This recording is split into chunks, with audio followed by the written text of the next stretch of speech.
هي نصيحة: توقفوا عن البحث عن السعادة في نفس المكان الذي فقدتوها فيه. فمن آذاكم أو جرحكم أو تخلى عنكم أو خذلكم لن يكون هو نفس الشخص الذي سيجبركم أو سيسعدكم مهما كنتم متعلقون فيه.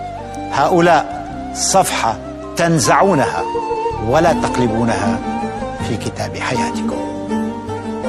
اللهم صل وسلم وبارك على سيدنا محمد. ازيكم عاملين ايه؟ اهلا وسهلا بيكم في قناتي. اللي لسه ما اشتركش يشترك ويفعل الجرس عشان يوصلوا كل جديد. والناس المشتركه عندي في القناه اول ما تفتح الفيديو ما تنسوش اللايك، لان اللايك هو اللي بيدعم القناه وبيوصلها لاكبر عدد ممكن. النهارده بقى هنعمل صينيه المنجزات او الصينيه السريعه او في الحر اللي احنا فيه ده عايزين حاجه سريعه. طبعا صينيه البطاطس بكل حاجه بقى بتتعمل، ممكن صينيه بطاطس بالفراخ، صينيه بطاطس باللحمه، صينيه بطاطس باللحمه المفرومه، صينيه بطاطس بالاجنحه، صينيه بطاطس بالكبد والقوانص، اي حاجه البطاطس ما بتقولش لا. النهارده هنعملها باللحمه المفرومه كده، سهله وبسيطه. وبما ان احنا عايزين حاجات موفره وحاجات اخر الشهر بقى خلاص، هنعملها كده بحته لحمه مفرومه كده صغيره، هتدي طعم في الصينيه وهتخليها النتيجه بتاعتها حلوه قوي. حتى لو عيله كذا نفر كذا عدد، بربع لحمه مفرومه ممكن تعمل الصينيه دي وهياكلوا ويشبعوا منها، ويعملوا جنبها شويه رز، هتبقى زي الفل. بالطريقه بتاعتي دي طريقه حلوه وبتطلع النتيجه بتاعت صينيه البطاطس حلوه قوي.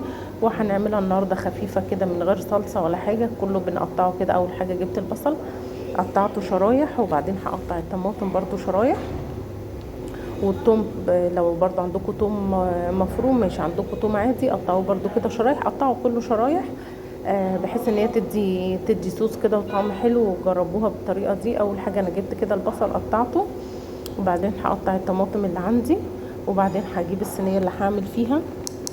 هجيب بقى الصينيه اللي هعمل فيها اصلا صينيه البطاطس، يعني انا مش هعمل مثلا في حاجه وافضيها تاني، لا احنا بنجيب الصينيه اللي هنشتغل فيها اصلا من الاول، عشان كل المكونات كده هنحطها مع بعض. بصوا الطريقه دي ممكن نقطع كل حاجه كده ونحط كله ني في ني كده على بعضه، ونقلب كله على بعضه ونحطها على النار. بس انا بحب كده ادي كل حاجه لوحدها تشويحه كده في الاول، بتفرق وبتدي طعم حلو للبطاطس، وبيبقى فيه بحس ان هي بتديها اختلاف يعني عن لما بنحط كله على بعضه وخلاص على كده. وانا انتوا عارفين ان انا ما بحبش احط اي لحوم ولا اي دواجن من غير ما اديها تشويحه الاول، ما بحبش احطها نيه في الاكل. ما اعرفش دي بقى حاجه عندنا بس، معرفش في ناس زيي، بس في ناس كتيره بتحط الحاجه نيه على المكونات وبتدخلها الفرن مره واحده، بس انا مش بعرف. جبت كده الصينيه بتاعتي وحطيت فيها كده نقطه زيت بسيطه، ما حطيتش كتير، وحطيت انزل باللحمه المفرومه اللي عندي كده الاول، اديها تشويحه لحد لما اللون الاحمر ده يروح منها خالص. هحط بقى عليها البهارات اللي انا حابه احطها. انا حطيت ملح وفلفل اسود وبابريكا وشويه بهارات كده بتاعت لحمه، بس ما حطيتش كتير. وحطيت مكعب مرق، اللي مش حابب يحط مكعب المرق بلاش يحطه.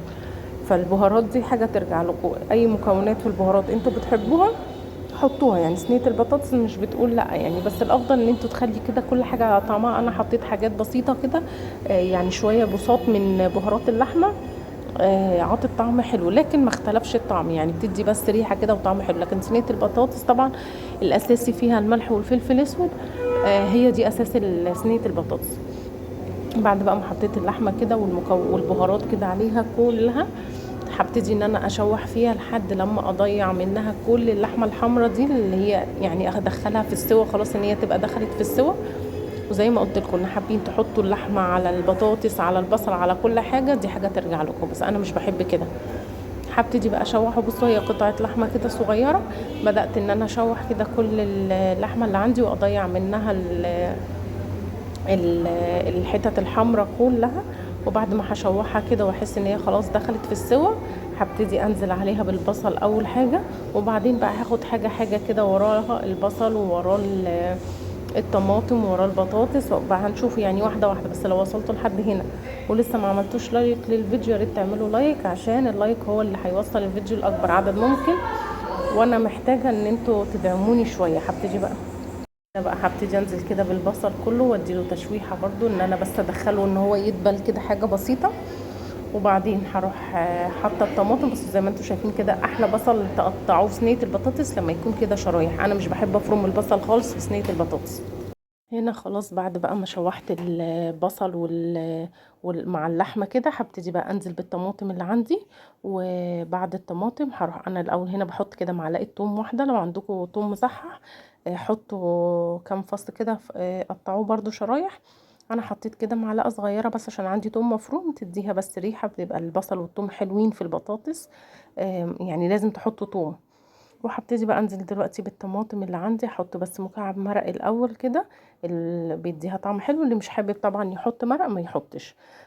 هنديها تشويحه زي ما انتم شايفين. كل حاجه بنزل بيها لازم اديها تشويحه. الخطوه دي بتفرق كتير في البطاطس عن ما ان انتوا تحطوها كلها ني في ني. هديها تشويحه برضو. هحط بقى الطماطم اللي عندي، وبعد ما الطماطم تعمل شويه هروح نازله بالبطاطس. انا مقطعه البطاطس شرايح كده تخينه شويه، مش بحبها اقطعها رفيعه قوي. هقطعها شرايح كده تخينه وهبتدي اقلبها. وبعدين هروح نازله بالبطاطس اللي عندي برضو شرايح، اديها تقليبه. وبعد بقى ما كله بيتقلب بروح نازله بكوبايه ميه بس كده عشان اسيب البطاطس واوطي النار واغطيها واسيبها بقى تستوي كده على النار فوق. ما بحطهاش في الفرن على طول، بحب اسويها على البوتاجاز من فوق. وبعد ما اسويها على البوتاجاز بدخلها الفرن كده تاخد وش. بصوا اهي البطاطس عندي مقطعه. هبتدي بقى ان انا برضو اديها تقليبه كده مع كل المكونات اللي عندنا. وبعد ما اقلبها هروح نازله بكوبايه ميه واحده. وهتاكلوا احلى صينيه بطاطس ممكن تعملوها. لو انتوا حابين تعملوها بالفراخ او اللحمه اعملوا نفس الخطوات اللي انا عملتها.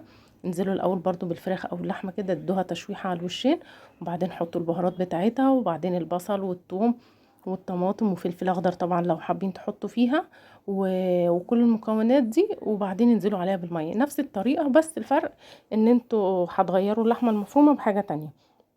واللي حابب يعملها بعصير طماطم، بدل ما هينزل بالميه اللي انا هحطها دلوقتي، يضرب طماطم ويحطها عليها، تبقى بطاطس بالصلصه برضو مع رز، بتبقى حلوه جدا.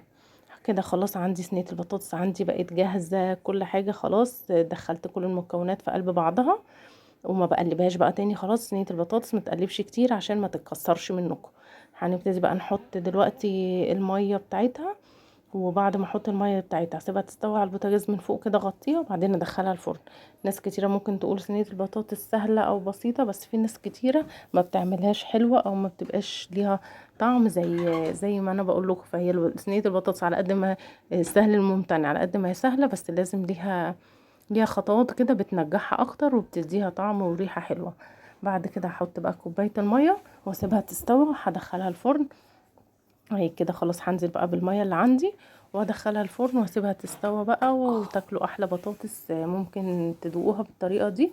وزي ما قلت لكم، لو وصلتوا لحد هنا ما تنسوش اللايك، لان اللايك هو اللي بيوصل الفيديو لاكبر عدد ممكن. والناس تاخد الفيديوهات وتنزلها على صفحاتها عشان الناس كذا حد يشوفها من عندكم ويشتركوا في القناه، لان القناه طبعا زي ما قلت لكم محتاجه دعم كتير لسه منكم. فاتمنى ان انتوا تكبروها. هنا دلوقتي خلاص هبتدي بقى اللي انا اسيبها تغلي. هتشوفوا اهي كده وهي بتغلي على البوتاجاز من فوق. وبعد ما تغلي هدخلها الفرن وهتشوفوا بقى شكلها بعد ما طلعت من الفرن. انتوا طبعا زي ما انتوا حابين تخلوا فيها صوص او لا.